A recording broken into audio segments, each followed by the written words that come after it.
Warning, if you're faint of heart or easily offended, this show is not for you. I don't give a damn about what you saying, bitch, you in the way. Closed case, my nigga beat the charges like yesterday. In your face, I'ma go hard and make sure you see the cake. Keep the pace, ain't no one fucking with me, this not a race. Doing the shit that I want, I'm never gonna stop, I'm never gonna give in.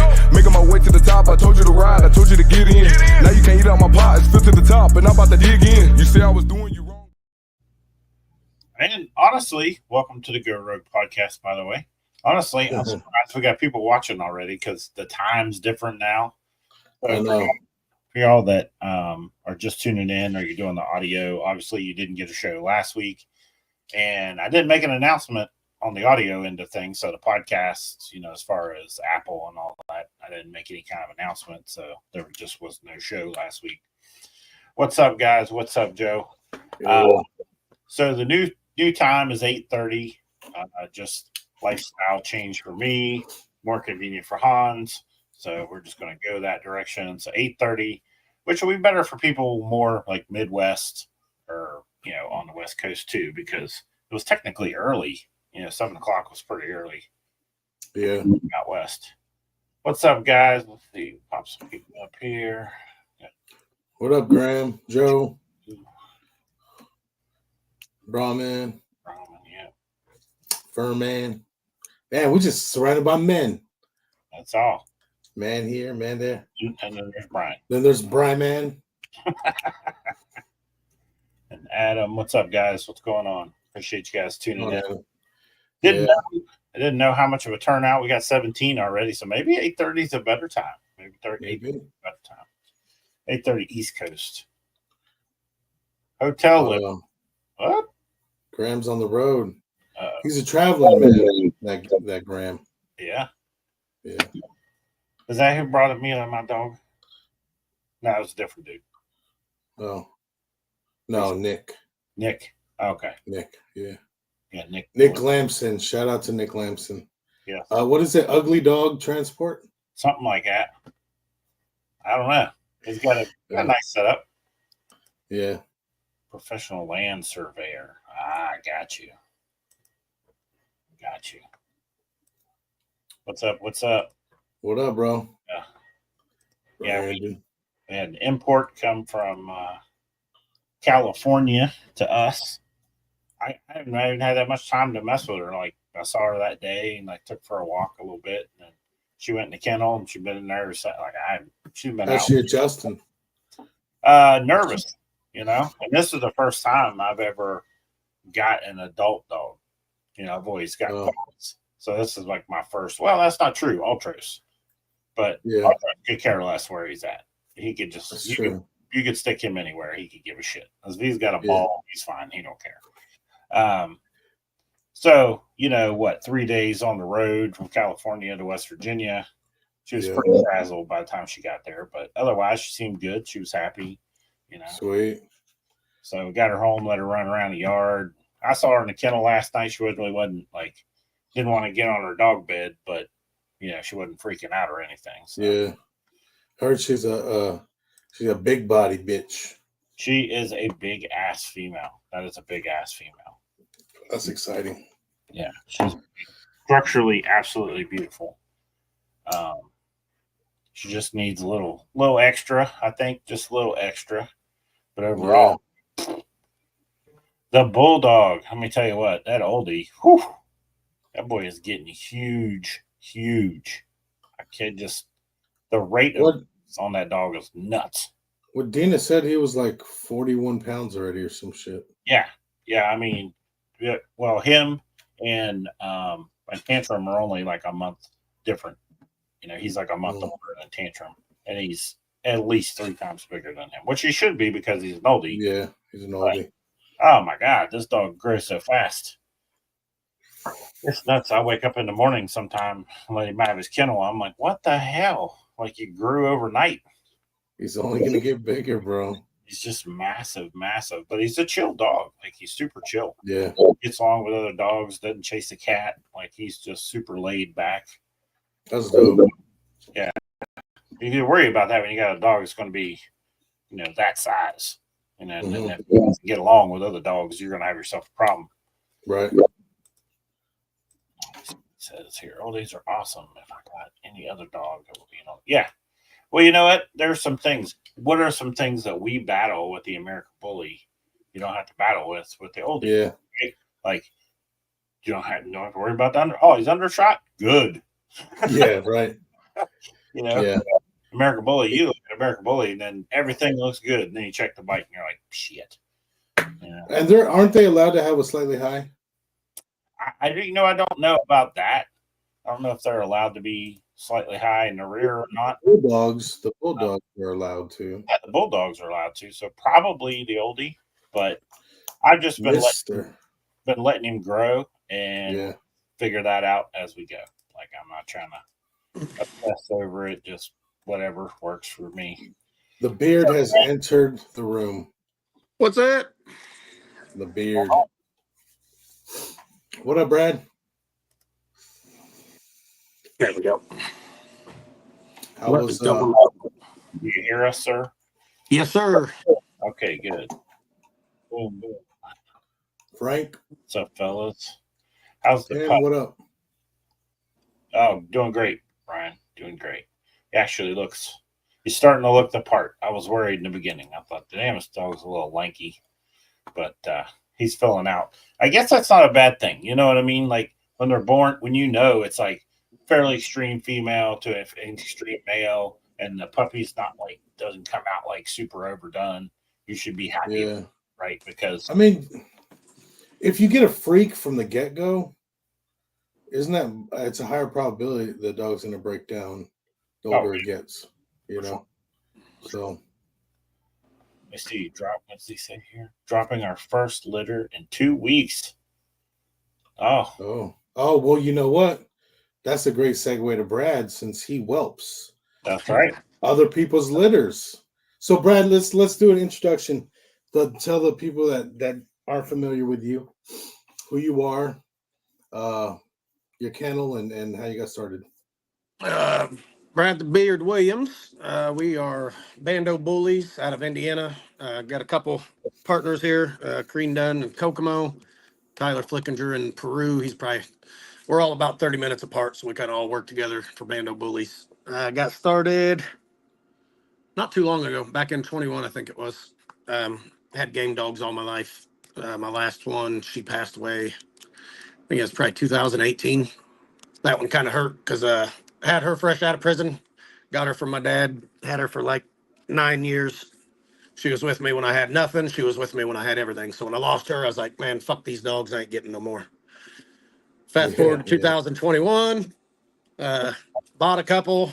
Got introduced to Tyler and Crean. We all got close, and 2 turned into, 20 within a couple years. So fast forward to today. Now I'm all in. Ain't no turning back. No turning back. Yeah. Now, you're kind of lucky in the fact that you kind of hooked up immediately with people that were already in the American Bully. There's a lot of people that get started and they don't have that advantage, I guess.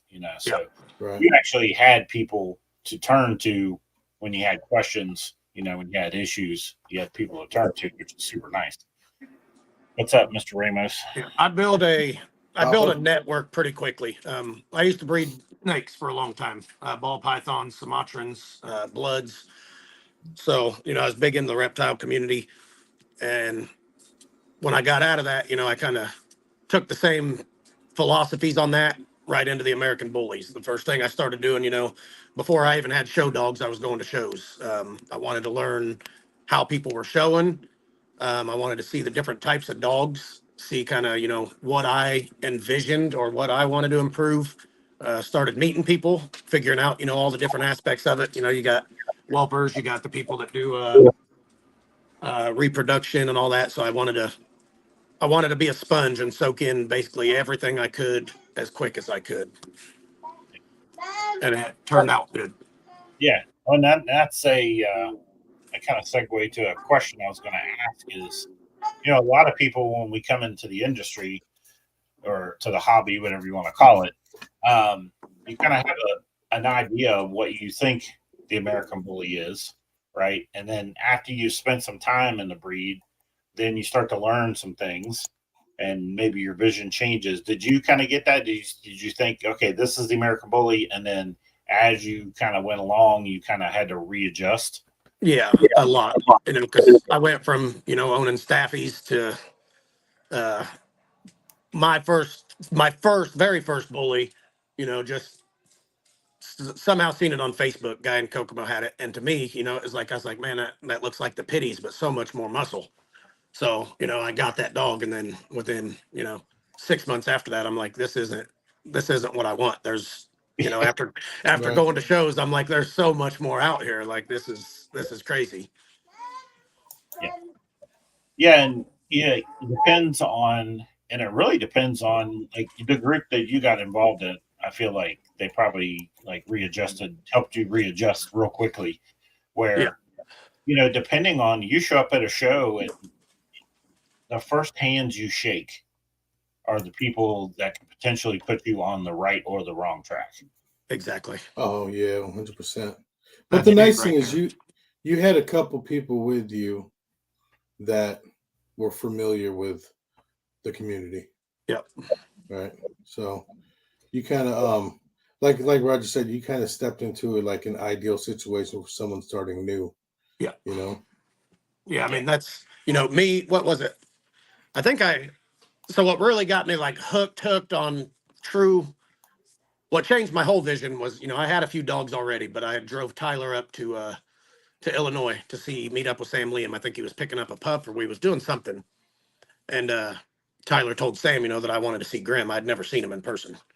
So when Sam opens up the back of his, he had like a little van or a Pilot or something at that time. But when he opened up the back of it and all I see is this fucking basketball head, like that changed my entire vision right there. I was like, I need a Grim son yesterday.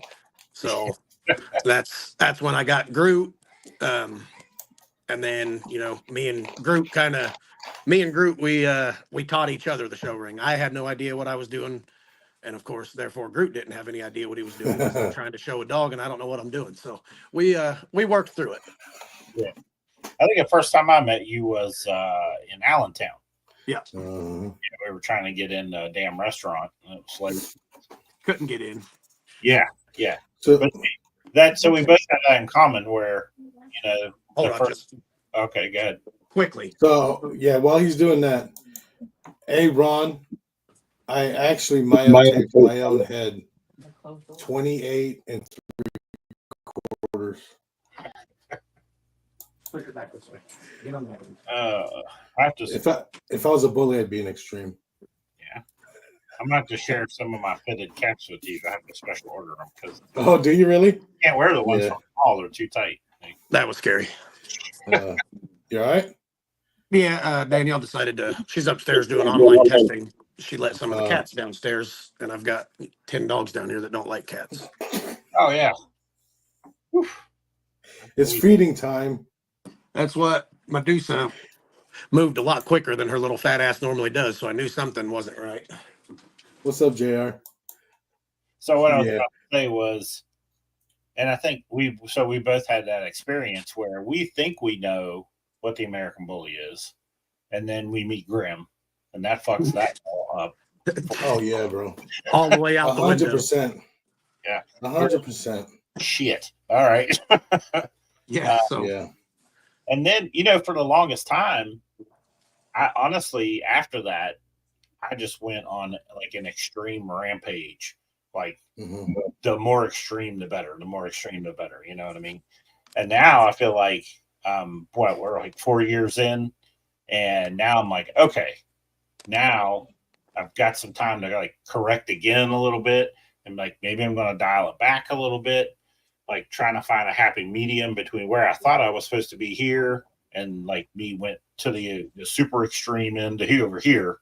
Yeah, like trying to find a happy medium. And I feel like you've kind of done that too, by looking at your dogs. Like you're finding that kind of middle ground where you're keeping a good balance as far as structure goes, but you're demanding those bigger features too at the same time. Right.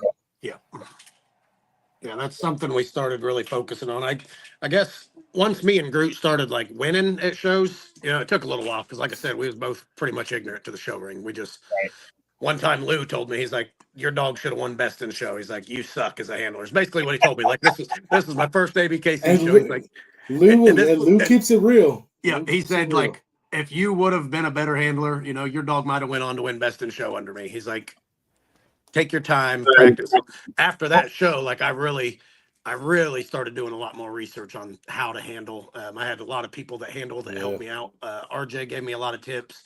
I think Paulina, I actually messaged her and was sending her videos, and she was like giving me tips. So I had a lot of people helping me. Mm. And that's a huge, because I'm not good at it either. I think the better, I'm gonna say, the easier the dog. I've got dogs that you could take out into the ring and you wouldn't even really have to touch them. You know what I mean? You can stand out there with them and they're fine. You know, those dogs are easy to show. But the ones that are not behaving, or they have a tendency to try to sit down, or they're doing all this crazy shit, those are the ones like you really have to work at trying to get them to represent well in the ring. Yeah, just another challenge. But you had pretty good success. So Groot was, how far along in the process was Groot? well, we got him. We champed him out in BRC, and at that time, you know, there wasn't really many ABKC shows around. Like, I drove all the way to Allentown with him, and then right after we champed him out, we had I think it was March Madness this year, actually. I went to take him to the show, and his foot, he got stuck in the back seat or something as we was driving, and when I went to get him out, he was limping real bad on it. Oh. So I put him in the fun show that day. He won all kinds of stuff under June Williams, but he just couldn't walk. So brought him home, you know, took him to the vet. They said everything looked good, probably a sprain.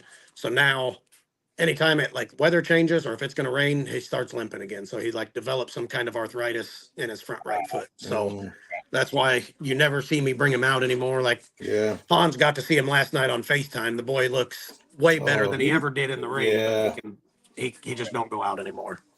Yeah, 'cause how old was he when I saw him in Allentown? Like, He was just a year at that point. he was still a young buck. Yeah. Yeah. Oh yeah. And Mhm. how tall was he? Was he within the pocket standard? Yeah, he's right at 14 and a quarter. Okay. Yeah. So, right, yeah. I knew he was on the shorter side of things. And super short back. I think that was always my favorite feature of Groot. Like, he was a short dog. He wasn't super wide, but his proportions were good in my eye. Like, I really liked all his proportions. Right. There you go, Brad. Papa said give him a ring. Okay, I will. Now, as far as Groot goes, that was your production? Was that one of your first productions? No. So that dog came from Tyler. Right after we had went up there for Tyler to pick up a dog, and I seen Grim. Tyler had dropped a litter like a few weeks later. Oh, okay. And at the time, you know, I was in the process of shutting my furniture store down, and I'm like, I need a male off that Grim litter. Like, I don't care the price. I need a male. Right. And Groot happened to be that male. Yeah. Nice. Cool. So what comes after Groot? Like, you, at that point, you probably picked up some females somewhere. I did. I really got it when I bought a lot of females. Some of them I ended up pet homing, you know, when they got close to the year point, because by that time I'd already seen enough and kind of developed enough to where they just wasn't what I wanted to breed. Quite a few of them, though, we kept. And then my first breeding was a micro Magoo daughter. Her name's Gooey, so she's all muscle tone. We bred her to Golden Child, so that was my very first bully litter. We had 12. That was a nightmare. That's where Funko, SpongeBob, and Rip all came from, and Beanie Baby. So me and Cream, we split that litter. I kept my entire half. Yeah, so it sounds like you hit the ground running there. Yeah. Usually that's usually what happens with your first litter. Yeah. You know, you want to see how you did. You want to see if you produced consistency. You know, you don't want to let go of the wrong dog. No. No. Yeah, I mean, basically there's been 3 females that have, you know, pretty much built my yard as far as like my favorite males and my favorite breeding stock. And that's our girl Duchess, which that's the one we just took to Grand Champion 7, Gooey, and then my little Merle girl Medusa. Yeah, that's and you had mentioned that you had pet home some dogs, and honestly, especially when you come out of pocket for a dog, it is tough for a lot of people to say, okay, well, this dog ain't it. It needs to go. Yeah. You know, a lot of people hold on to that dog. They put money in it, and they ain't doing it. They ain't letting it go. And that is a hard lesson. I think the community overall needs to learn. Number one, be able to see that she ain't it. Figure it out. She's not the one. And then two, get rid of her and realize you're probably going to lose. You're probably going to take a loss. It just is what it is, you know. But at the end of the day, keeping a kennel of 5-6 dogs that aren't doing you any good just costs you money. So you may take a loss on that female, but at the end of the day, you're saving money because you don't have vet bills. You're not feeding the dog. You're not, all the maintenance and upkeep on the dog. So that's the biggest thing, like maintenance alone. I don't think people realize, like, just 3 or 4 dogs that pet home. Like, if you don't plan on doing anything with a male or a female, and for a year or a year and a half, you've been feeding them, you're cleaning up their shit, you're cleaning out their water bowls, you're taking up, crate space or run space. Them 4 to 5 dogs, that could add 1.5 to 2 hours of your time every day just in them dogs. So eliminating a few that are not going to excel you to the level you want to be at can really help you with your other dogs. I mean, just think back, 5 dogs. Think back of that.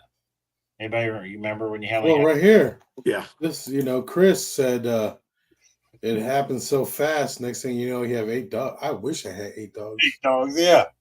I'm like 5 to 8. I wish I had 8 dogs.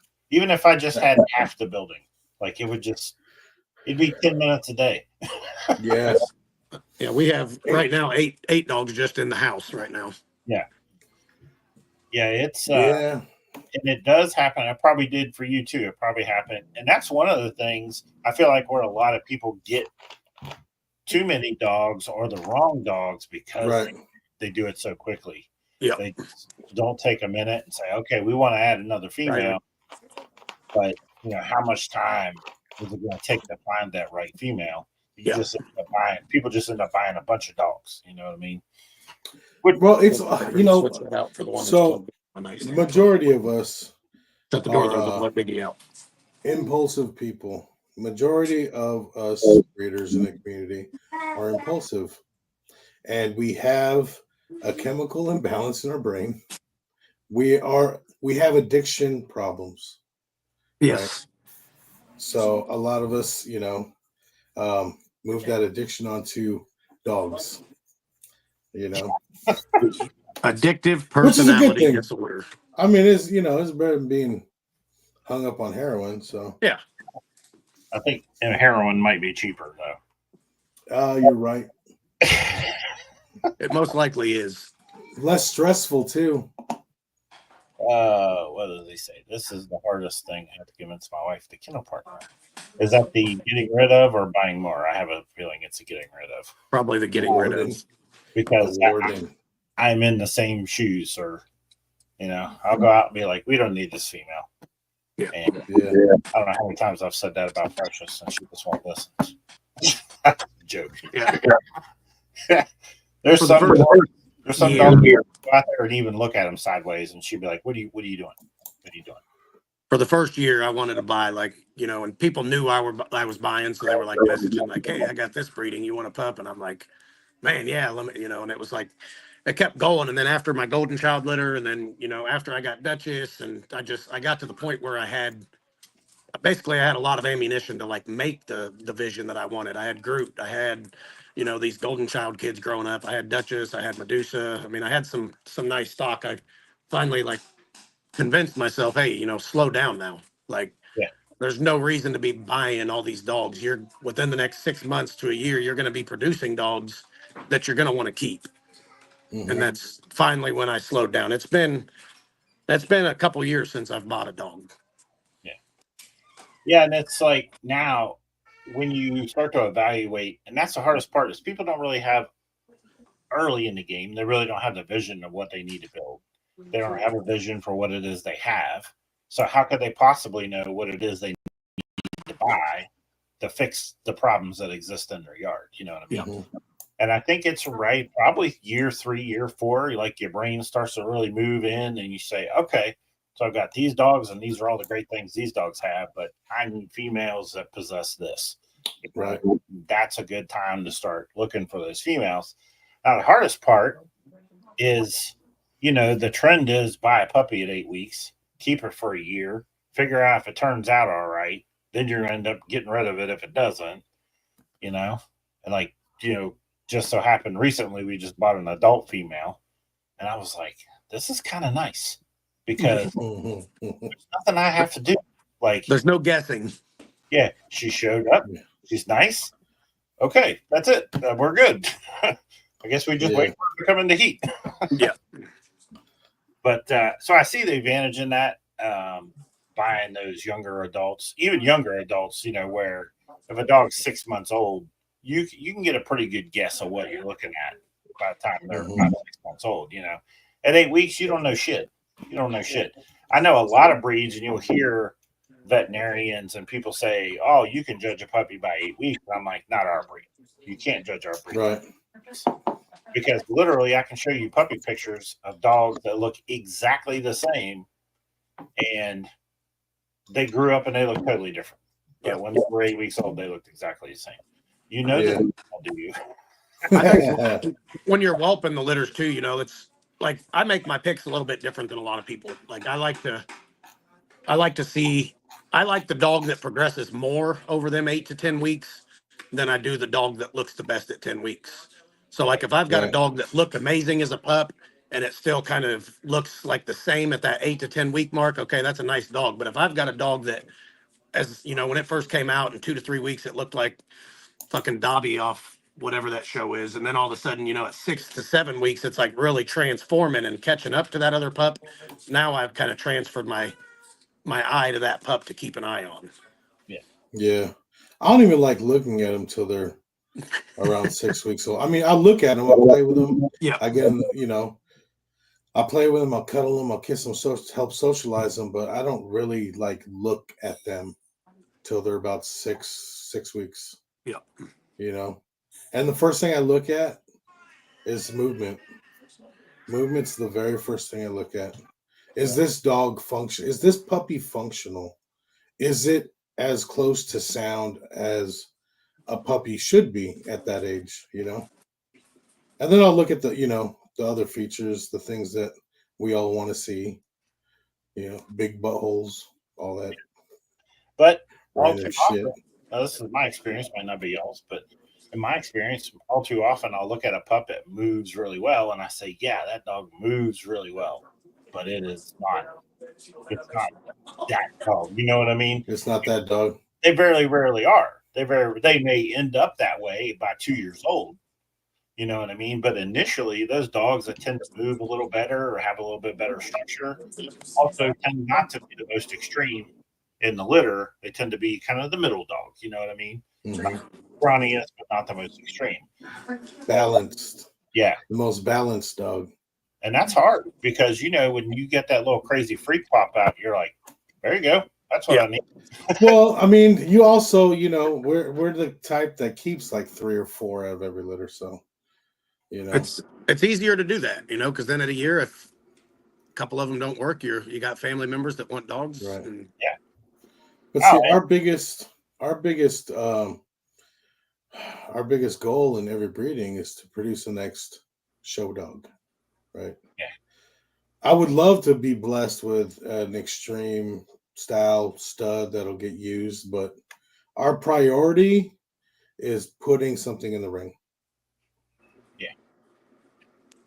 Yeah. And that's where we got real. I don't know if it was luck. I mean, I knew the pedigree. I knew that everything we was doing with Duchess's breeding that produced Wishbone. We knew what we was after. The plans kind of changed like last minute because so I was actually planning on, we was going to do a very tight inbreeding. We was going to run Duchess back to her littermate brother. Things came up to where we could not do that breeding. So we did the next closest thing was back to her littermate brother's son. And we kind of knew what we was going to get out of it, but I guess it was just luck. Like Wishbone was at 8, or really, I mean, it was even 5 and 6 weeks. Like his movement was crazy, his muscle was crazy, his bone was crazy, his head was crazy. Everything was just nuts. I know Hans had come over. I think he was like 8 weeks, and I'm like, dude, I'm telling you right now, this is going to be my first dual grand champion. That was the only dog I've ever produced that I could see something that crazy at that young of an age. Mm-hmm. That doesn't happen all the time. You're talking about pups and evaluating, but there's a question asked earlier. This is for you, Brad. You and Danielle, you guys whelp for other people amongst, aside from your own litters. So we'll give somebody some advice. Some must-haves. So I guess I'll give you the advice that we've elevated, or I guess we've grown into. Like sometimes doing too much is worse than a little bit. Like don't think that you have to be hand feeding the dogs and tube feeding them. If the mom is feeding, if the mom is being a mom, you're going to be in there with them, but let the mom be the mom as much as you can. Don't keep taking them out and separating them and putting the stress on the pups and the mom. We've started getting a lot better success just sitting in there with the mom all day or all night, whatever, letting the mom do the work. But things you're going to need, I mean, you will need feeding syringes. We use Miracle nipples for puppies that latch on good. You can get those on Amazon. They work amazing. That's the best nipple we found. Have tubes for tube feeding on hand in case you need them. If you don't have an incubator, and you do have to separate, if mom's crazy on the day of the C-section or under the anesthesia, whatever, we got to the point where we're keeping the puppies kind of corralled under the heat lamp, and we're actually taking the mom out and putting her in a crate to let her relax and bringing her back in instead of pulling the puppies out. Baby wipes, hand sanitizer, those are must. You got to have those on hand. And really just a nice quiet room where the mom ain't being stressed. I think if you got most of that, then you're good. I don't know about everybody else. We don't give mom all the supplements. I see a lot of people that do like the Oxy Mom and all that. Hey, quit making her scream. We had tried it once, and the female was like producing so much milk that every puppy was just like aspirating out the freaking nose. So that was a nightmare for us. Yeah. I think that's tough for a lot of people, especially when you're newer, is to let Mother Nature do what Mother Nature does. You know what I mean? Let her take care of dogs. Because I imagine back in the day when guys had game dogs, if there was a weak puppy in the litter, it didn't make it. Nature, yeah. It fed off mom, it got to the tit, or it didn't. But weren't going to go, crazy out of their way to try to save a dog. Mm-hmm. No, and something else I think about sometimes, like if there's a puppy that really, really struggles, and every week you're doing something else, you get it to recover from one thing, and then the next week it's something else with that dog or whatever. Like you can save this dog how many times, but then, you think it looks nice at 8 weeks and you sell it, and then whoever you sell it to has health issues for the rest of the life because the dog just had, a weak immune system or it had some kind of internal damage. Like, why? So that's kind of the point we've gotten to. Like I tell Danielle, if you got a puppy that keeps struggling and you want to put that time into, doing everything you can to save that puppy needs to be pet homed once it's old enough to go, because that puppy doesn't need to go back into the breeding. And not only that, sometimes if you go out of your way, there's been a couple times Dean has went out of her way to save a pup, and then what you have is you have an adult with a problem, right? And if you find a home for the dog, because you can't rightfully sell that dog, it's got a problem. So then you find a home for the dog, and you're just handing someone else a problem, and now it's something they got to deal with, and their kids get attached to the dog, and if something happens to the dog and the dog dies, then you just created heartache in someone's life. Yeah, and that's the worst of it. But then you also have the monetary factor. An adult costs more to vet than a pup, right? A lot more. So you're passing on heartache and financial burden. Yeah. When you sell a pup that struggled, And it does. It sounds heartless to say it, but I mean, it's really the truth. You know, if a puppy is struggling for most of its puppy life, you know, from that 1 to 6 week mark, you can't really keep the pup because you're going to be spending money keeping it alive as it gets sick, and you don't want to give it to Right. somebody else because then they're responsible for that burden. So that, you know, quality of life is big. If a puppy has a poor quality of life as a puppy, Mm-hmm. it's a good chance that it's going to have a poor quality of life as an adult. You know, I don't know how many times I've told people this. As the breeder, we are more educated, more equipped, and more readily available to deal with an issue, with a burden, right? We're also in a place to be able to absorb a loss, right? When you take a pup that has issues and you send it on its way, that family's not going to know what to do. And as that dog gets older, it's just going to, you know, it's just going to turn more heartache, and it's going to cost them more, you know, financially. Whereas as breeders, we're the ones that should be absorbing the loss, Yeah. not an innocent family, you know. But a lot of people don't think that way. You know, they get these pups out the door, they make their money, good riddance. It's no guarantee, at your own risk, all that bullshit, you know. We've had dogs that had issues and they stayed here till they passed, you know. But we are the ones that are equipped to deal with that. You should never put that on a loving family to go through that struggle. No, no. I think I talked with you earlier about that, Hans. You know, I got a female right here that's almost 2 years old. I've put a lot into her, you know, thinking she was Right. going to be a great breeding dog, and she's kind of developing some health issues. So, you know, she's going to have to be. It's reproductive issues is what she's running into. So Right. she's going to have to be fixed in pet home. That's part of it. Yeah. Now, Yeah. I mean, on occasion, you'll find people, and I'll tell you, mostly women, right? Because women are fixers; they like to fix things. Yeah. So you'll find a dog, and they're like, "Yeah, I want an American Bully, and I got this one, and this is what's wrong with it. You know, it's got a bad knee or something, whatever's wrong with it," and that makes them want that dog even more because they just want, oh, if this dog is like has a special need, I've got the time. You know, Yeah. I'll take Right. care of the dog. So, in those are occasions where I would let that particular type of dog go ahead and go to someone else if they're fully 100% aware what they're up against. You know, mhm. you know, I've got dogs as putbacks, and that's the hardest one because you didn't even do it, you didn't even make it. You know, but you got the dog as a putback, and now the dog's no good. There's nothing you can do. You know, and if he's too far, you know, you just have to keep it. It's your responsibility. Yeah. That's a hard lesson for a lot of people. Yeah. I mean, it's just, you know, like we said, people just want to. You could tell the true passionate people, right? They want to. We do this not just as a you know, a financial gain. We do this out of love, right?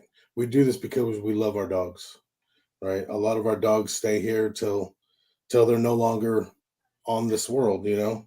But a lot of people just like to turn a quick buck, get these dogs out, have litters, not give a shit. Don't have no vision, have no goal. You know, they're not trying to better the breed, they're just trying to make money. Yeah, unfortunately, that is the case. What is Ramos saying? Someone said he's mean. Yeah, just so everybody knows, you know, we're not talking about a puppy that just has minor like illnesses or the puppy gets a Right. little cough or running nose. We're referring to dogs that really have issues as pups. Like hydro, or, you know, severe clef. Yeah. You know, something, you know, when you get your health certificate from the vet, and the vet says, hey, this dog has got probably a stage 3, stage 4. You know, it's only going to get worse. Yeah. You know, you either find a family that understands the risk, you know, and is ready to cross that bridge when it comes, or you keep that dog and give it its best life until it's no longer with us, you know. Yeah. Give it the best years you can. That's all you can do. Yeah, so and I think that's another lesson we have to learn, especially when you start pushing the limits. You know what I mean? I've done some pretty tight as you can breedings, trying to make something highly unusual, and you get things highly unusual in the other direction. Yeah.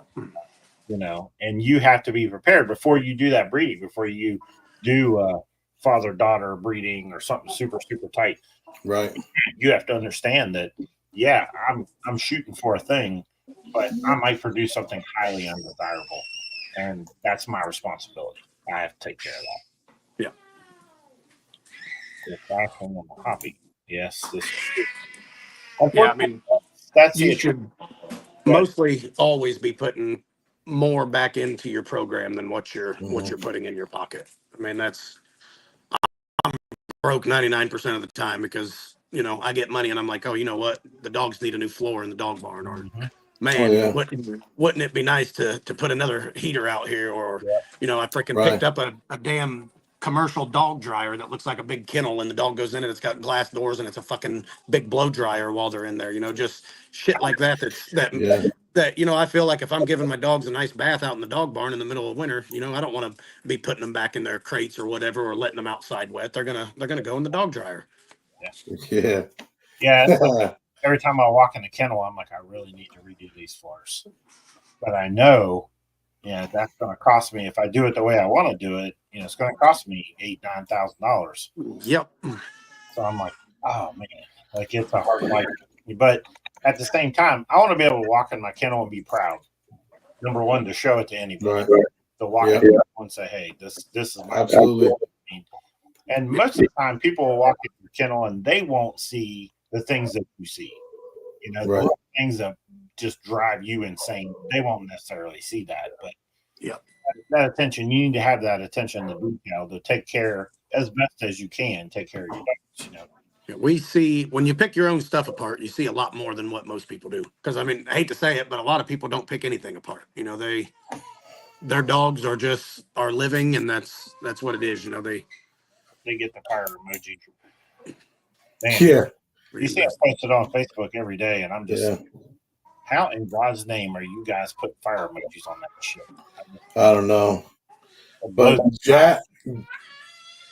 Jack, most people don't make money ever. First 5 years. I'm just ever. most people don't make money ever, but they still do it because it's what they love. Yeah, I mean, if I still had to buy dog food, I don't know, I'd probably be broke. I mean, I'm already broke, but I'd be broke. Like, you know, dog food is expensive, and we feed close to 60 pounds of raw a day. So now, the exception, Han, would be that case where the guy doesn't really have a program. He has a dog, maybe he did one breeding, got a stud from it, and he just studs the fuck out of this dog and makes a bunch of money because he doesn't have a kennel at this point. You know, that's a different scenario. And too many times I feel like that's that's raised up in our community. Everyone looks at that as the goal. They say, there's this guy and he made, you know, $200,000 on this dog, but he doesn't have a full-blown kennel with 20 dogs behind it that he has to maintain. You know what I mean? So it makes sense. And a lot of these guys diversify. I know a lot of people think, oh, well, that guy has a shitload of money and he did it all from bully. And I can almost bet you none of them did. They all their bully money, invested it in something else, and made money. They have to have a side hustle.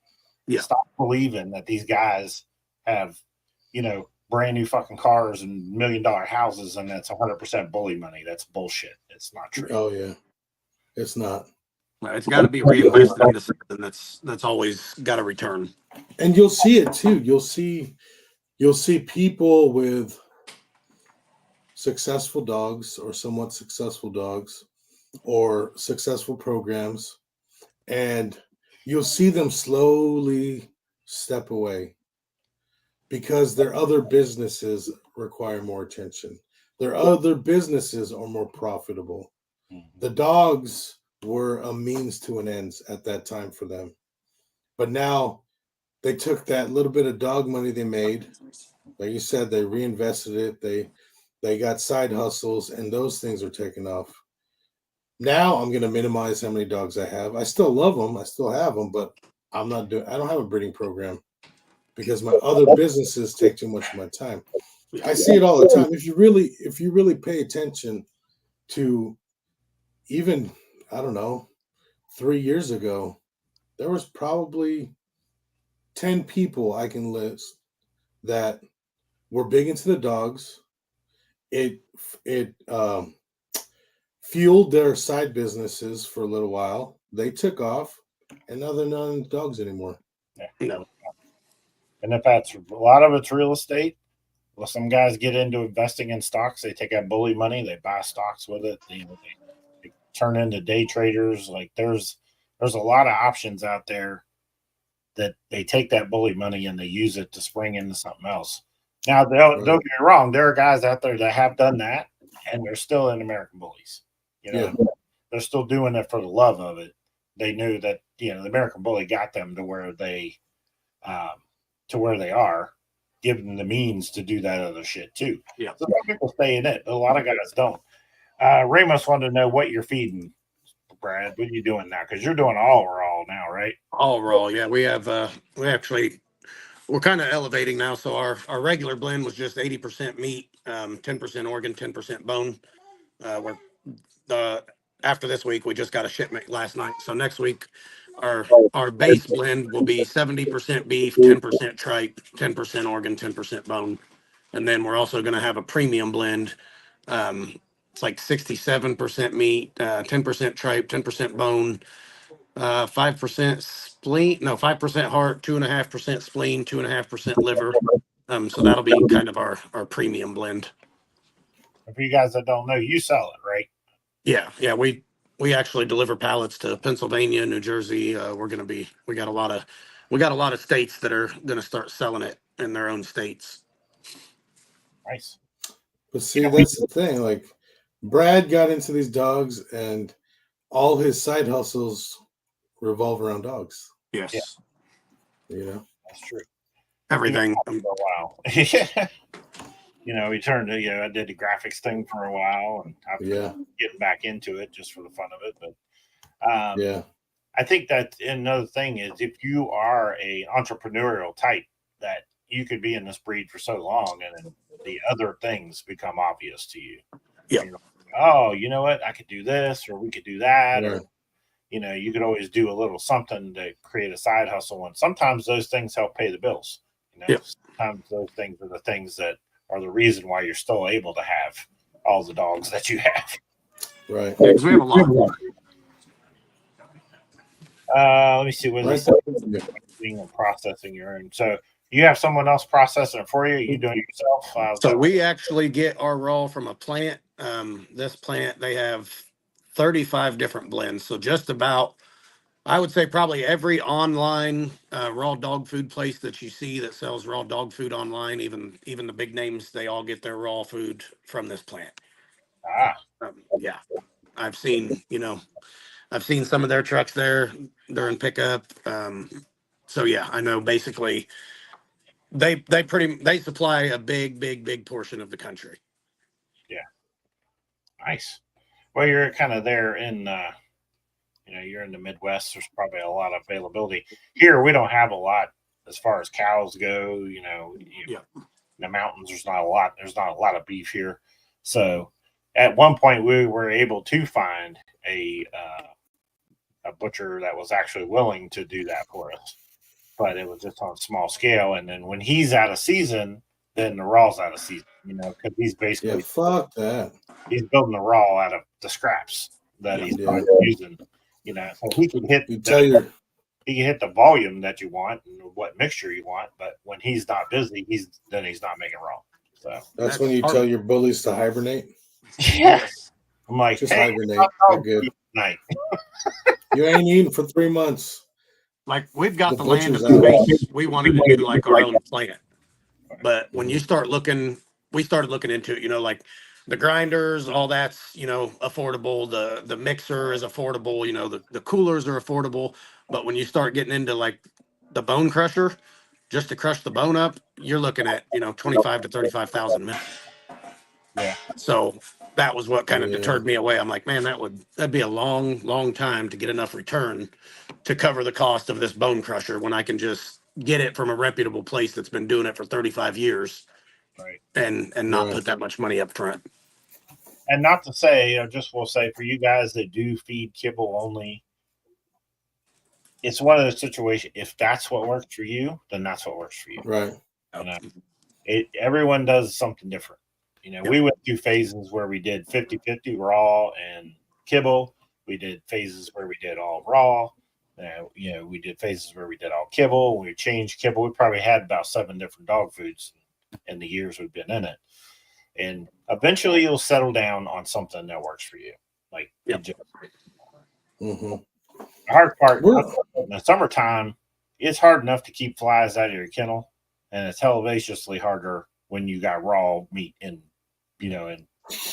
so it's one of those things. Like, you're going to eat, I can give kibble and I can throw it in a bowl and then leave the building and they're good for the night.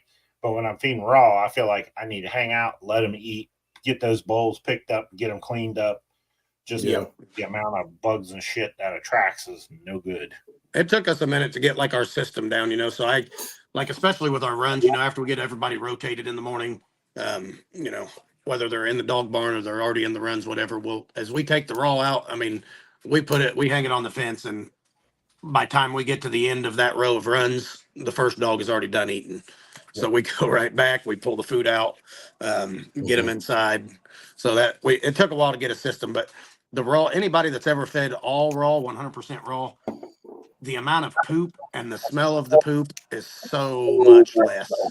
That was our biggest thing of why we stayed 100% raw. Yeah. That was feed in the morning. Yeah, I feed in the mornings. Yeah. Makes sense. I generally feed. Bug zappers don't work. I don't know. I never really tried one. No. I'll tell you what does work. What's that? They have these 30-foot long fly traps that are 18 inches wide. It's a sticky trap. Mm-hmm. And if you can figure out a way to finagle that damn thing through the top of the runs and let it just kind of droop, oh my God, the amount of flies them things will catch. And air too. The more air movement you have, the less down. Right. Yeah. Yeah. Now what we figured out this year was I put a screen door on my kennel. So where the man door is, I put a screen door. And then so what I figured out was I don't open in the summertime, I don't open the garage doors on my kennel. I leave them closed. So I leave that screen door open and then turn on the exhaust fans, and it pulls all that air through the screen. Yep. And then that way, as long as I keep the building pretty much locked up, I don't have to worry about 2 or 3 flies maybe every once in a while, but nothing major. But it's when you in the summertime, you kick that door open, it's like this some bitches was waiting outside. Oh yeah, bro. This summer was horrible. I don't know what it was. None of we got, because our dogs during the summer, our dogs are outside all the time, and we've got certain sprays or creams that we've always been able to use on their ears. And it's these flies, you'd put the cream on it, and the damn flies would just land on it and start eating the cream. I'm like, yeah, it's it's a fucking appetizer. Yeah. So I was we was getting pissed off. We went to the farm store and bought 20 more high velocity fans and basically hung a fan in the top of every single kennel. It was a challenge this year, but we finally got it under control right before temperatures dropped. Yeah, somebody asked you what time of day you feed, and I think people ask Arco how many times. I feed once a day.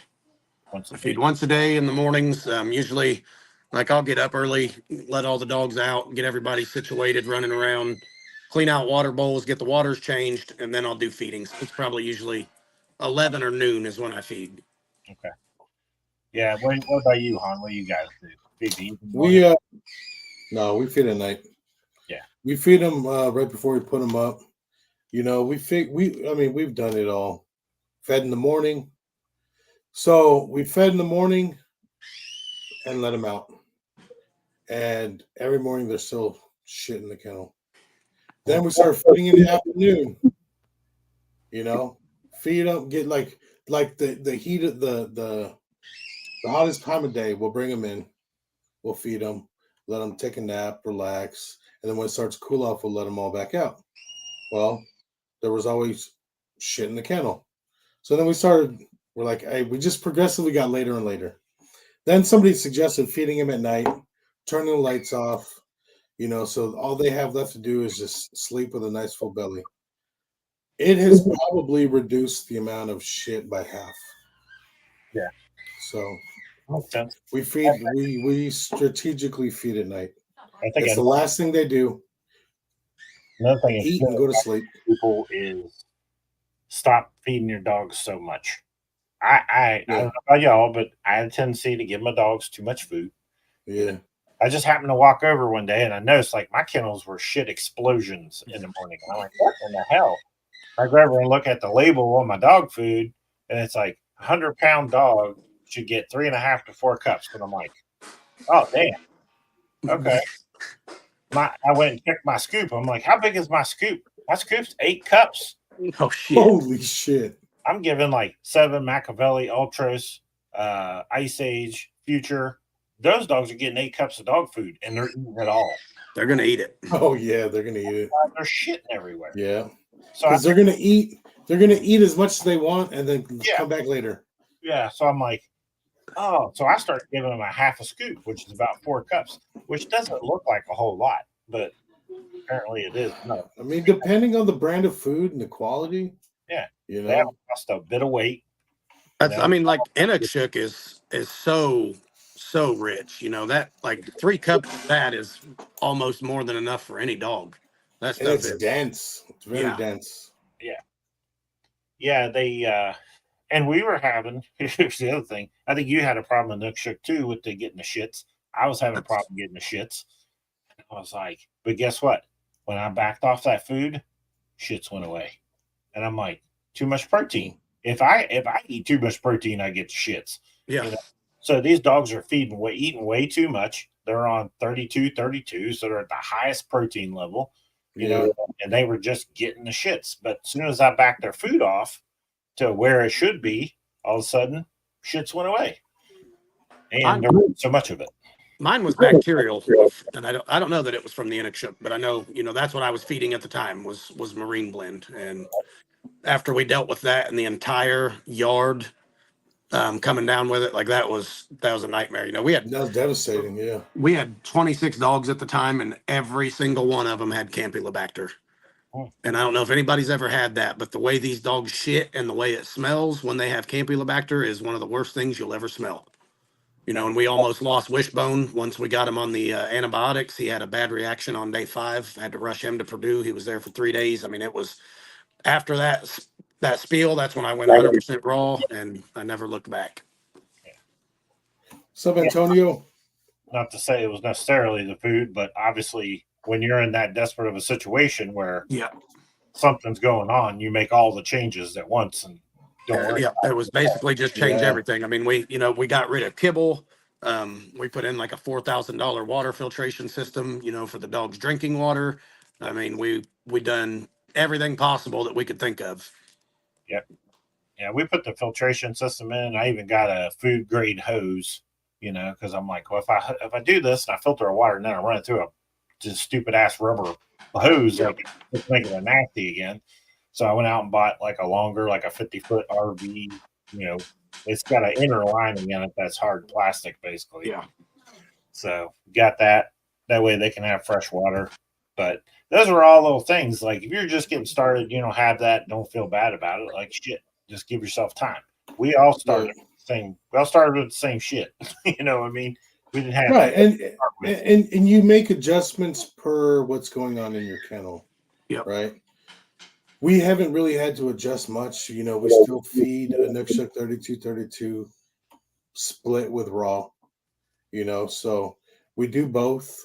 Our dogs, I mean, their playground's the pond, so they're drinking fucking pond water. Who knows what's in that shit? Yeah, but they all seem to be fine.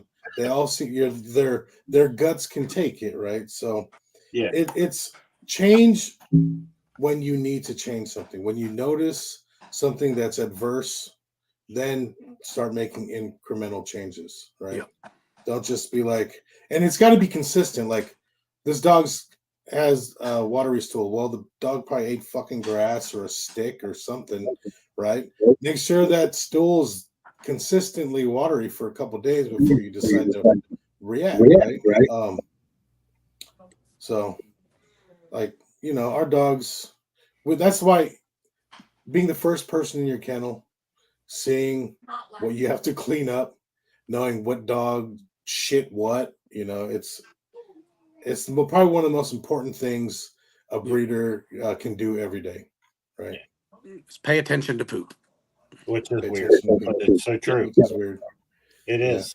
I mean, it sounds funny, but that's I'm Even always even looking. as a puppy, Yeah. even as a fucking puppy, it starts poop. Identification starts as early as a puppy. I got in Right. trouble. It was like 2 days ago. I came home from work and Danielle's like, she said, "You are going to have to stop poking piles of shit with a stick in the yard." And I was like, "Why?" She's like, "Because I had Amelia out here and I was over there feeding the goats and I turn around and she's got a stick over there separating dog poop just looking at it." I said, "Well, she's learning at a young age, Hey. because Right. I break it open, Yeah. because ours it's chalky. So if I see one that doesn't quite look chalky, I'll break it open with a stick, and then I can tell that it's chalky, and I'm all right." Yeah. That's for Yeah. sure. See, Good. Samantha too had poked poop with sticks before. Yeah.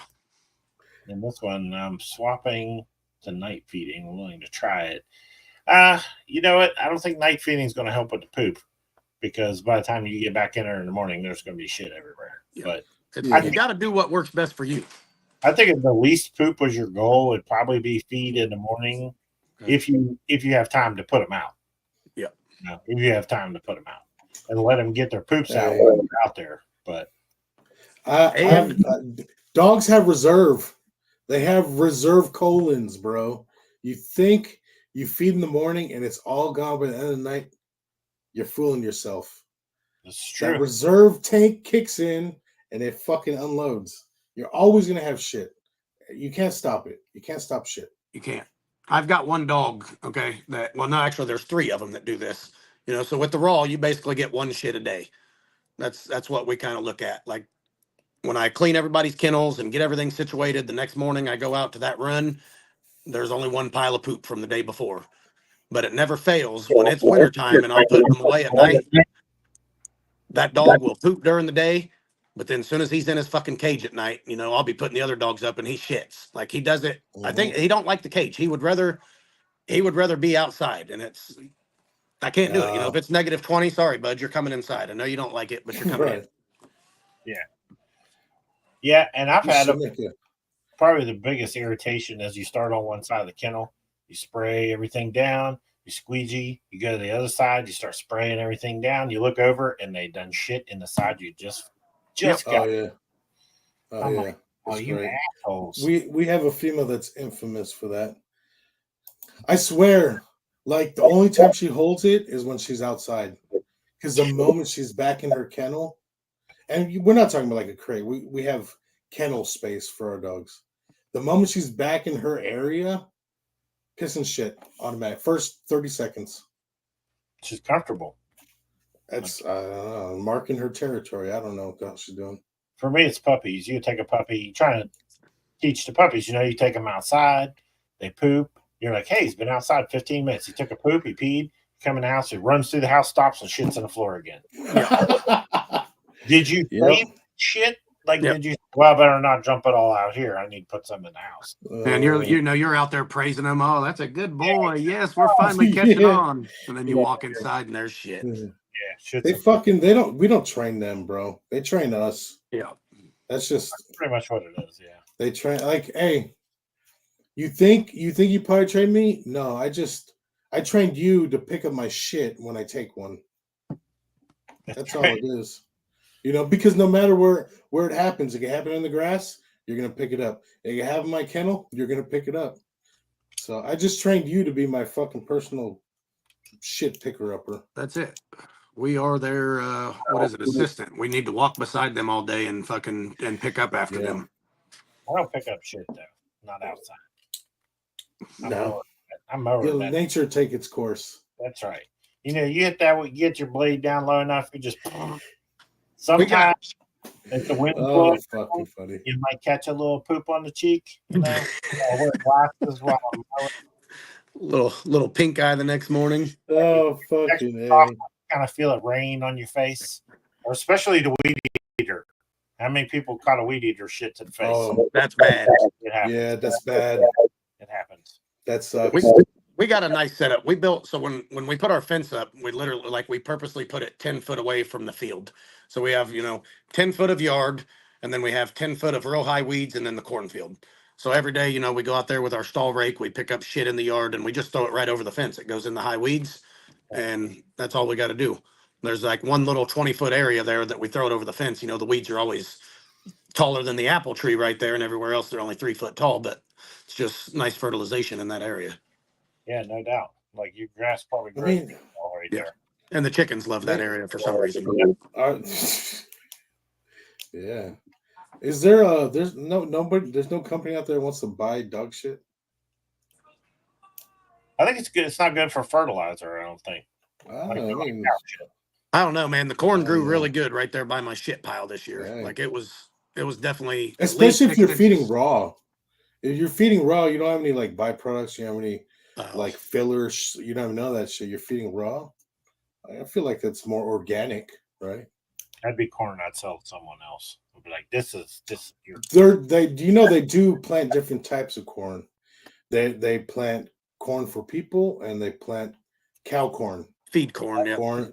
They feed cows, yeah. And that's what everything around us is all feed corn.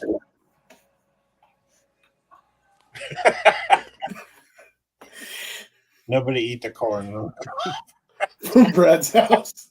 Yeah, well, you know what, Samantha, since you said that, next year I guess I will try some dog shit in my garden. We'll see how well it fertilizes. I think I read something where you're not something. Look that up, but I think you're not supposed to. I won't use it in my garden, but I am going to try it down. We're doing a big food plot in the field next year for the deer, so I'm going to try it down there. Now, if you're growing weed, dog shit's good for growing weed. Just saying. Oh, well, anybody that's got a fucking nice grow operation, hit me up. I can get you probably 5 pounds of raw shit a day. Yeah. I'll be glad. Yeah. It'll be free. Come get it. All right. Let's see what are some things you learned about breeding that you didn't know or realize when you started? A lot. Yeah.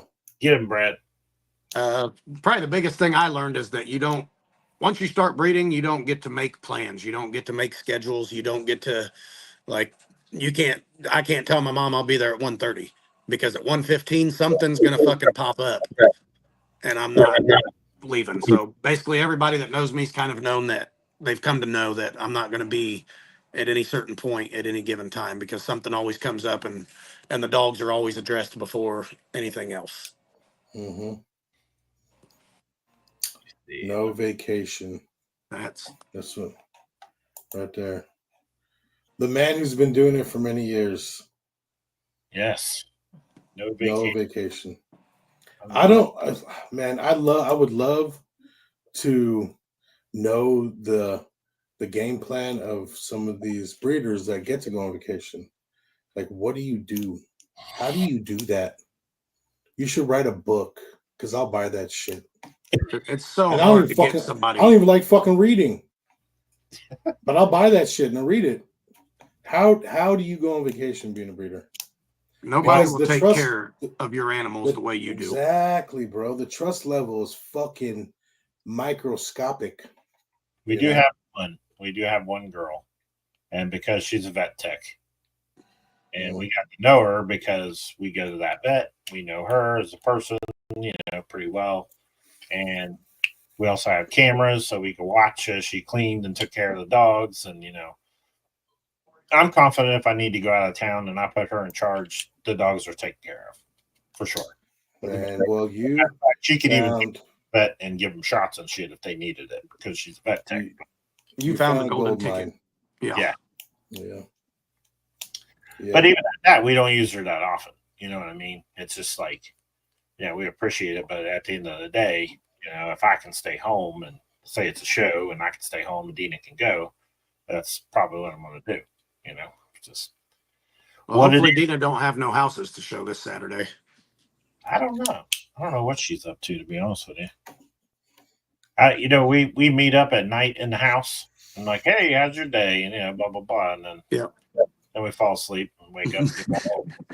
Do it all over again. Repeat, restart, repeat. I'm usually used to be she was dogs in the morning and I was dogs in the evening, and then now the schedule's changed slightly and she's dogs in the morning. Well, same. I guess it's the same, but I just don't get home till later now. So I don't get to the dogs till later. Roger and Dina both show up to a show. It's a party. It's a party. I mean, it's a party if Dina shows up. I don't have to be there, to be honest. I'm showing up. Most of the time, Bring Dina it, is the bitch. party of the show. I can't. What up, sis? What? I just said hi. Oh, she's just saying that. They said hello. Yeah, my old dear friends, I could flip them over. That way she could put her ear up to it. But, she was actually. You got tired of that? Because I'm doing the kennel, she was actually out there. Because I'm doing the she was out there doing the kennels. But it definitely takes a team.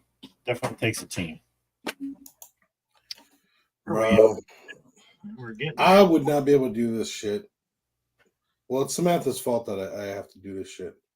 But I wouldn't be able to do this shit without her. And hopefully I can say the same thing.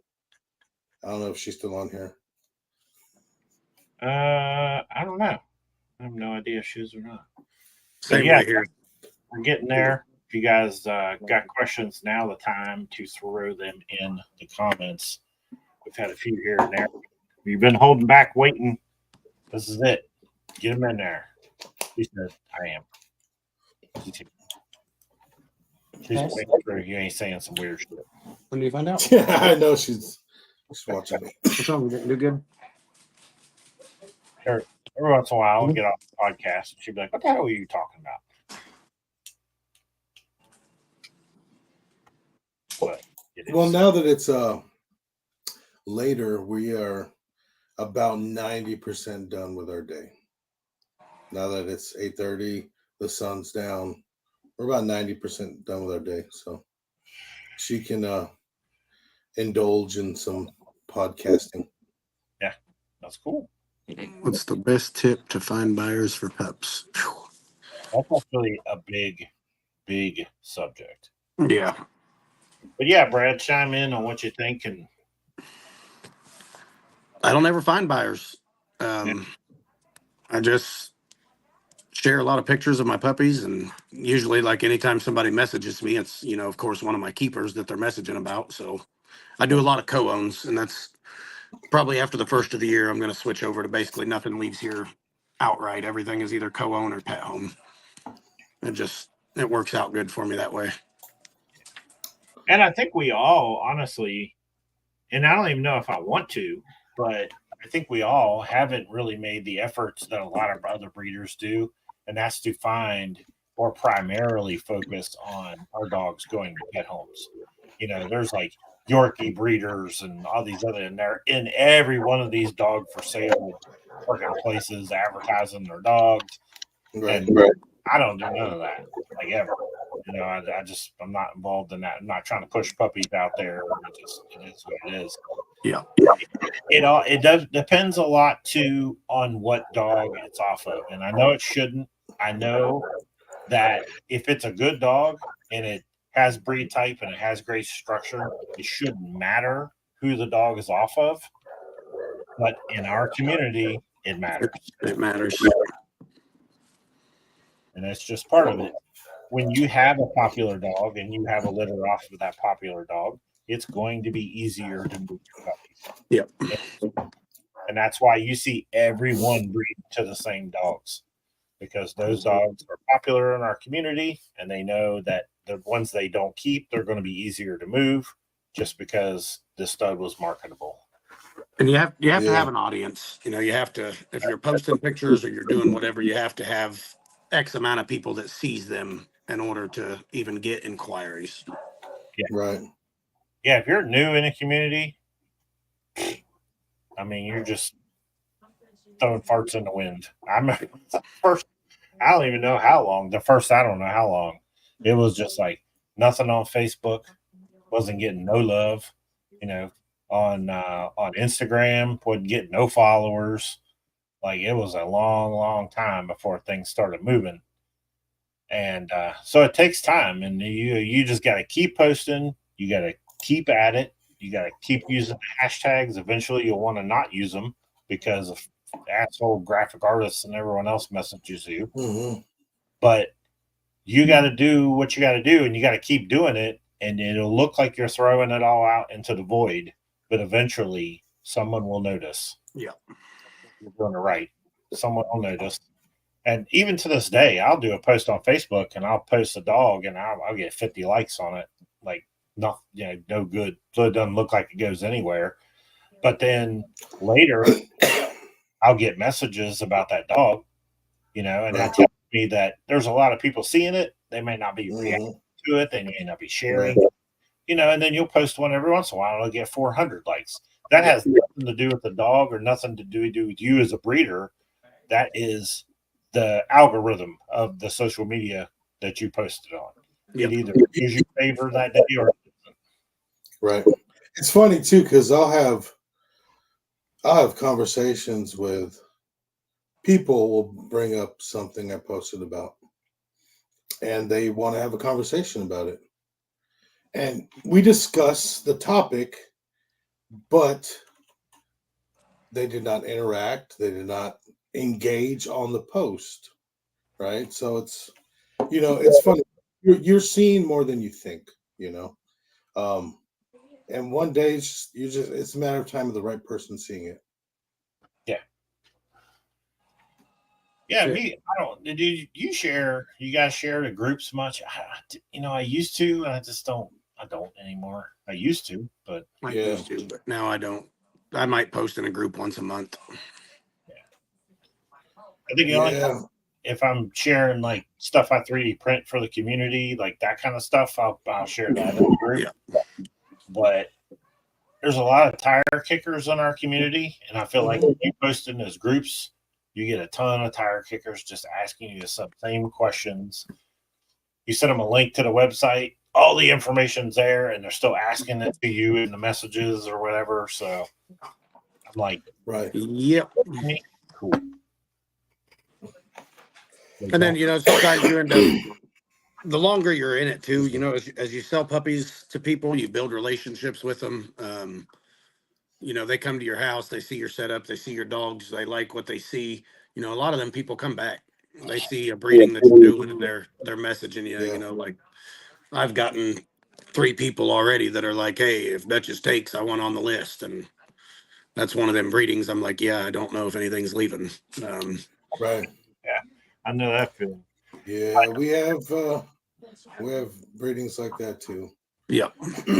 Another thing I would say is be involved with the community. I don't know how many people will post and be like, just one today. A guy was like, "Oh, I'm looking for a Smeagol son, the best Smeagol son there is." You know what I mean? Or maybe that was a couple days ago. But I see people that I know, tagging me in their response and saying, "Hey, you need to go see Roger and Dina Stout. They've got a badass Smeagol son." That kind of thing. And when the community gets behind you, because now these people believe in you, they're going to share that. They know, they feel like you're a good person. They're not going to try to promote people that are shitty people. You know what I mean? Right. So that means a lot when these people step up and they say, "Hey, go see Brad. He's got this," or "Go see Han. He's got this." That means a lot. But you have got to get to know people in the community. You got to show up to shows, shake hands. People And do right. You. Do right by people. Right. That's the biggest thing. Do right by people. Once you burn a bridge, it could just be one time, but that could ruin your whole following very quickly. So that's a big key thing, because bad news travels faster than anything. Yeah. Well, in reality, that's any business nowadays. I could have the best customer service in whatever my business is, and the one day I have a bad day and piss someone off, and they leave and they go on social media and they tear you apart. Yep. And that post will get shared 5,000 times. And the people that say, "Hey, I just went to see so-and-so and he did a great job," that'll get 4 likes and no one will share it. Right. Yep. So you gotta try to do the most that you can. Most of the groups died. Most of the groups died on Facebook. Rules aren't fun. Yeah, and a lot of the stupid ass rules were automated. Yeah. I shared it. Matter of fact, I shared the show and got banned automatically. Wasn't even a person. It was a damn Auto declined. Yeah. Yeah, I was like, that's Facebook. That's just Facebook in general. Like it's become like Nazi propaganda. I mean, they're just shutting anything. Like I posted a picture of one of my personal guns, just talking about how nice it was. Bam, 30 days banned from Facebook Live. Is there a point down and back? No, absolutely. So I don't know what's going on with the stack offs of now, but a stack off is a front end assessment of extreme dogs. Okay, that's a stack off. This whole complete dog, a complete dog should be in the ring, not in a stack off. Boom. If your dog is complete, compete in the ring. Yeah. There's some dogs that will not be competitive in a ring that are of breeding stock. And the only way they get their verification and validation is to be in a competition such as a stack off. If movement and gait and rear assembly was that important, or you know, if it was that important, then compete in the ring. Exactly. Stack offs are a front end assessment of dogs that you're willing to breed to acquire those attributes. That's what a stack off's for. Yep. All this side shot, gait, all that stuff. Yeah. A complete dog should be in the ring. That's confirmation without the sanction. That's what that is. Right. That's all it is. Yeah. So, no, that's 100%. 100%. If I know there's a stack off going on, and not even for the sake that, you know, if I was taking one of my dogs, let's say Machiavelli, for instance, I was taking Machiavelli and they wanted to do side stack and all that down and back bullshit, right? Could he do it? Sure. He's shown in the show ring before, right? But he's a champ. But it's not the purpose of a stack off, and I'm not going to support it. So if I hear about your stack off and you're doing that side stack back bullshit, I'm not coming. I'm not supporting it. It's not how the community was built. It's not how it started, and it's not going to be that way now. I'm not going to be involved in it, at least. Just so everybody knows, at Stackomania this Saturday, your dogs will be placed on the stage, front stack only. There is no side stack, ass stack. Make the dog jump on your chest so I can see the leg muscles. None of that shit. Where the panel of judges are judging your dog off of the front stack. That's it. Yeah, because that's the point. If you want to see a dog go down and back and side stack, go to the ring. Go in the fucking ring. Yep, the rings are right in front of the stage. So if you want to be in the fun show, confirmation show, sanction show, whatever, where they want your dogs to walk, get them down there. And I don't think anybody. And does anybody in their right mind pick a dog from the stack stage and say, hey, I'm going to use that dog because he moves really well? No. No. You looked at that dog on the stack stage and you said, that's a big motherfucker. I'm going to use it because I got I need that. And I need that. Right. That's exactly it. And that's the biggest thing on social media. Like the people that, you know, they'll be looking at a stack off and then you see in the comments, oh, show us the side stack, show us the gate. Like you motherfuckers, like some of you probably just seen that dog in the ring 15 minutes before, but you wasn't paying no attention. Now it's on the stack stage and all of a sudden you're worried about side stack and gate. Like you get to see those traits in a different place. The stack stage is not it. Yeah. Right. Exactly. And here's another thing.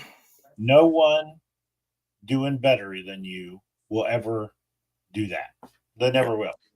You're never going to see Brad in the comments, and you're a new guy. You're never going to see Brad in the comments talking shit on your dog. You're not going to see me talking shit on your dog. You're not going to see Han talking shit on your dog. We don't. No. Your dog is none of my damn business. You do you. I'm going to do me. All those people that are in the comments talking shit on people's dogs, they're doing worse. They're doing worse, and they're haters. And that's it. Oh, yeah. Jealousy. It's always jealousy. And the ones that are usually talking, though, Dina hit on this. So this was like last year. The ones that are usually doing all the talking and talking shit about the dogs have never, ever been to a show to see any of these dogs in person. All they can get is these little clips of lives and these little, smidgens of bad angles, and then they try to find something to talk shit about. Gait, Gait. How they walk. Like how they walk correctly, how will correctly walk. Because extreme dogs at the end of the day don't. They don't. They're too wide. You're not going to get a dog with shoulders 3 inches past his head. Well, I mean, properly. They have movement. They just don't have fluid movement. They don't have fluid movement. It's choppy, That's like fucking telling. That's like telling a bodybuilder to fucking figure skate. What the fuck is wrong with you people? We just had this conversation the other day, me and Hans, It's for like 45 minutes. Yeah. And at the end of the day, it's period. If you see a dog, his picture on the internet, and his shoulders are like double the width of his head, he's got huge bone, just a massive ass dog with short legs. Don't get it twisted. This dog don't move like a show dog. He can't. Right. He physically cannot. His body dynamics will not allow him to. That's right. Okay, but that's not why you fucking use the dog. Right. Exactly. You use him because he's going to add emphasized attributes to your lacking female. That's what his job is. Right. Because if you pick up 10% of how big he is, if you just pick up 10% of that and put it on your female, you made a better dog. Yeah. Let me see.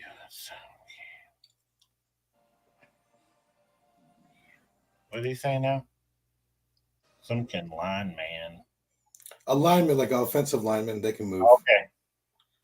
Yeah. Yeah, we're not saying they can't move, but gating and staying in track and everything else is a way different, just about any dog can move, and some dogs move nice, but a true gait and staying in track, front foot to back foot, that's a whole different scenario. And I don't think at this point, we have any big extreme dog that is gonna track perfectly. Right. No, they just can't. Number one, those shoulders need to be in a little bit tighter for that front assembly to move correctly. The more you can push it out, the less correct it's going to move. And finding that balance is just like exaggerated, but not so much to affect the dog's gait. It's a tough balance to find, and it's going to take generations of people hitting that target and breeding those dogs together to make that something longevity. Oh, yeah, we're not near that yet. If you weren't breeding bullies, Jack, I had to throw it up there. Jack asked like 14 times. So. Did he? All right. I think twice. Breeding bullies. What breed would you be breeding? Well, I'll jump on it. We breed Frenchies and we breed Chihuahuas, and soon to be Dachshunds. So I didn't think I was going to be a Chihuahua person. I was dead wrong. Your guys' Chihuahuas are cool. I love my fucking Chihuahuas. Yeah, exactly. What about you, Brad? I'd probably be back in the game dogs. I mean, there's a lot of cool breeds out there I like, but there's just nothing. There's nothing quite like the game dog. Seeing them work, letting them work. Climbing the wall, fucking hanging from tires. That shit was just always pulling weights. Different. Yeah. For me, it's bullies, oldie. We got Frenchies, but I'm very specific about Frenchies. Like, I'm not really that attracted to conformationally correct Frenchies. I like Frenchies with big giant heads and the extreme Frenchies. Looking Frenchies. Like, I don't want fuzzy ones. I don't want 20 colors. I want a Frenchie to go. If you took the head off of that Frenchie and put a bully head on it, that'd be a bully. Which just means I really like shorty bulls. All right. Yeah, I saw that. I was going to say something. Good. Who's having a crack first? So it's probably a stupid question, but I have a male that's very conformationally correct, but has east-west feet right now at 6 months. Can it be fixed, or can it fix itself as it grows? Both parents have correct feet. Multiple answers to that question. Go ahead, Brad. True. So first off, there's a lot of things you can do as they're younger to help out with it. Feeding your dog and watering your dog, put a tote with about 12 inches of sand in front of it. So as they're drinking, as they're eating, their bowls are elevated up enough to where it's got to stand on its tiptoes, help it build those tendons up. A lot of it, I've seen puppies that are on concrete, and that can cause easty westy. So it could be genetic, it could be conditional. But if your dog is real clean and conformationally correct, you got to look at everything else that it carries, and not so much just that flaw. Like Wishbone, that'll never be a dog that I'll say has perfect feet. He doesn't, but everything else that he has is perfect for what I need. So that's something you gotta look at. Yeah, and Samantha said she wouldn't expect it to correct, and it just depends on the dog. More extreme dogs, where their chest hasn't popped yet, I've seen those certainly straighten up because they've got so much chest that they're about to bring in. But if it's off a very correct mom, a very correct dad, and they're not like super extreme, they're kind of middle of the road, then yeah, the odds of that fixing itself probably isn't good. But at the end of the day, you have to understand, if you have an excellent representation of the American Bully and you breed it to an excellent representation of the American Bully, you're still going to get representations of the shit dogs that were behind them. It just is what it is. Until we have 15 generations or 10 generations of just bang on American Bully, we're still going to be throwing that whack shit in there. It just happens. So there's those dogs. You have to look at the overall dog. You look at the dog, he's a little east-west, but you have to look at the rest of the dog and ask yourself, does he bring value to my yard? Like beyond the east-west feet, does he bring value to my yard? And if the answer is no, then the dog got to go. Yeah, because it's easy for us as owners. We pick our dogs apart probably more than anybody else does. And Hostile, you're probably doing the same thing. It might not even be as bad as what you think it is. Really, you gotta don't let that one flaw hold you back from getting him out and letting people see him if he's that good, of a representation. Because I did that with SpongeBob for the longest time. He had a foot injury to where his, it was a spider bite, but it like rotted his foot. So one of his feet, whenever he stands, like it'll just do whatever the fuck it wants. Sometimes it don't even look natural. So I never took that dog out. But you know what? If I would have taken that dog out over the last couple of years, there would have probably been 10 people that liked him for every one person that didn't like him. Yeah. So that's something you got to remember. Because there's a guy that's probably going to be like, my girl got great feet, and this dog's a badass. So I can fix that. What flaws would you not keep in your yard? What flaws are acceptable to fix? Acceptable and fixable. For me personally, a cowhawk to rear, I don't want to keep. I think that's generationally going to take forever to correct and keep consistent. And if I see one or two generations of a weak rear, I'm going to stop breeding that line, period. Yeah.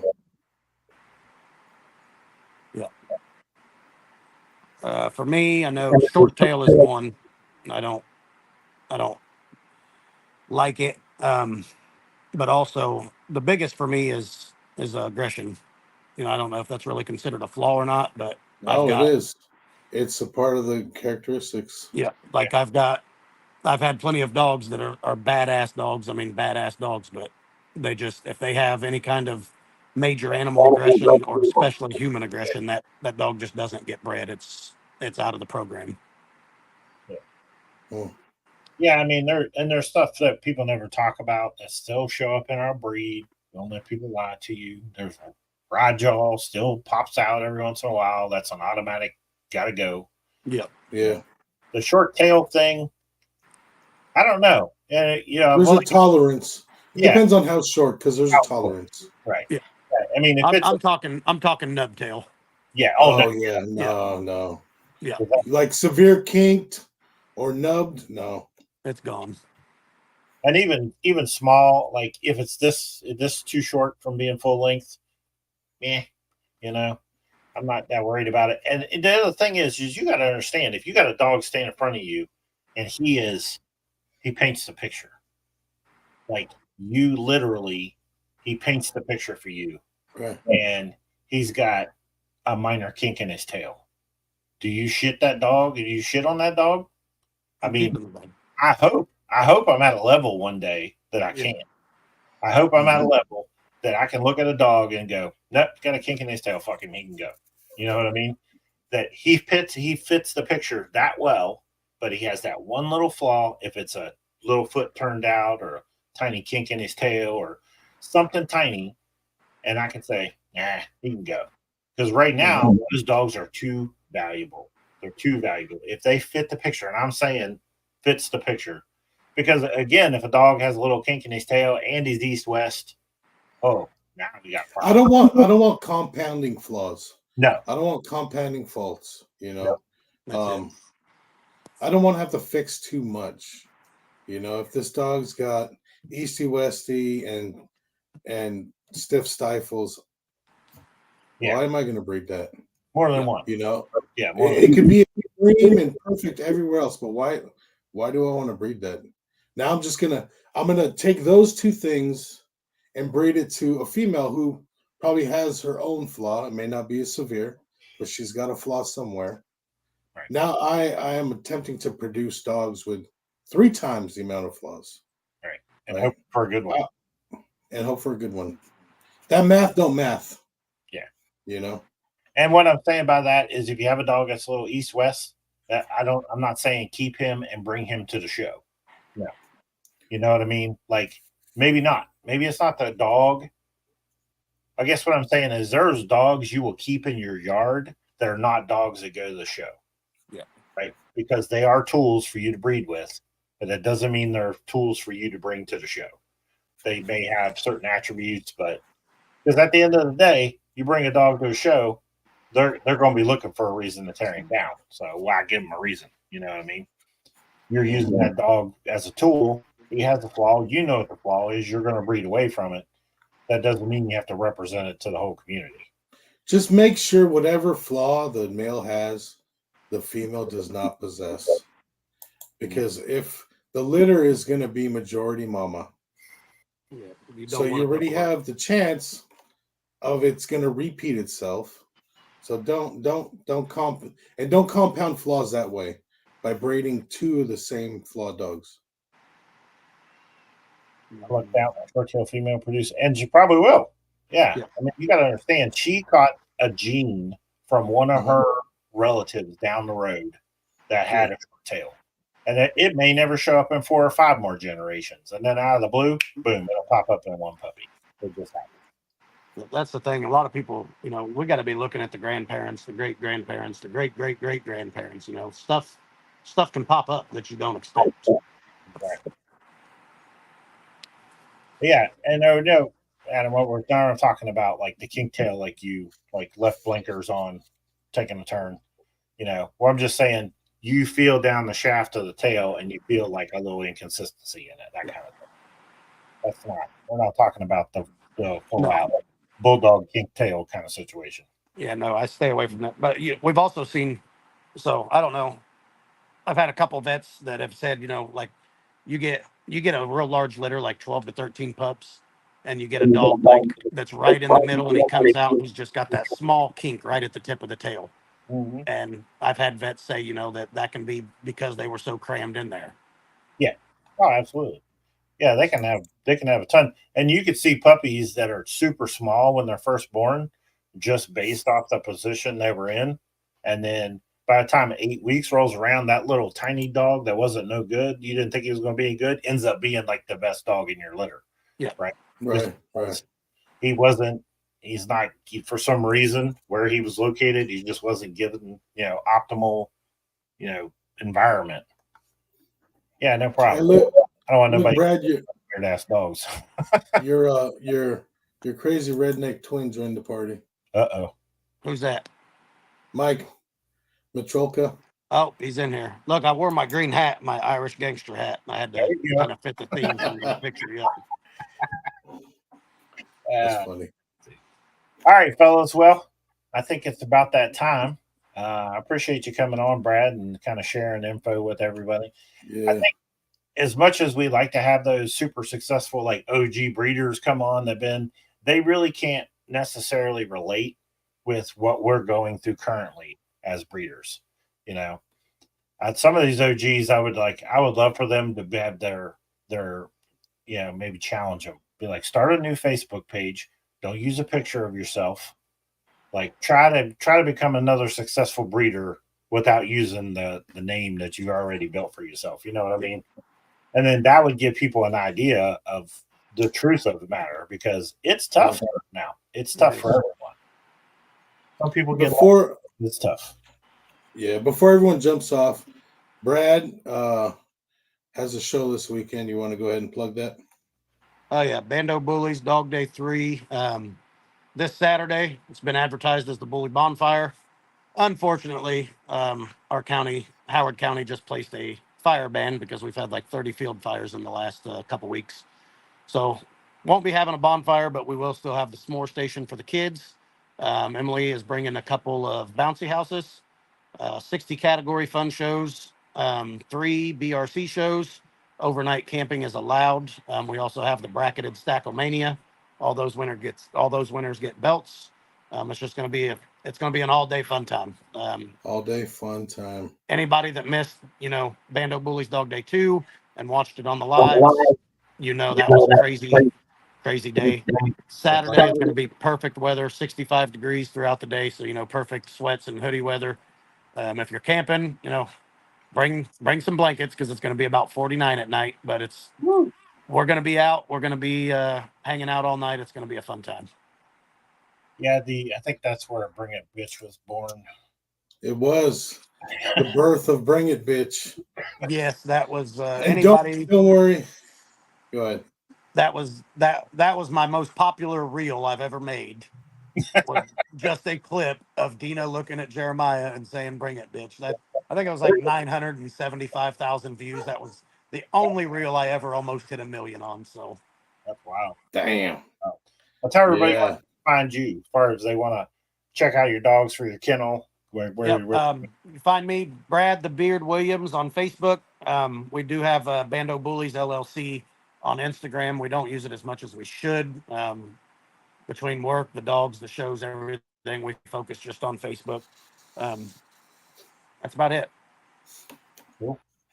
Yeah, Kokomo, Indiana. If you just came in late, someone asked, can I watch the live later? You'll see scrolling down at the bottom of the screen here. That's where you can find everything. It'll be on my profile. It'll be on the Go Rogue podcast on Facebook, on share it online as well. Yeah, on YouTube. Right there is the YouTube URL, and as well as Apple Podcast, Spotify, pretty much any podcast platform. We push it out to just about all of them. So. Well, Brad, I appreciate you coming on, brother. Always good. Yeah. Thank you guys very much. See some of you guys Saturday. Yeah. Oh yeah, it's gonna be a good time. All right, guys. I appreciate you tuning in, and we'll see you next week. Later. Thanks, everybody. We appreciate you tuning in this week. If you would, give us a like and a share. Your support is appreciated. And also, don't forget to stop by roguebullycamp.com and check out some of the breeding tools we have available. They're designed to make your life easier as a breeder. We'll see you next week.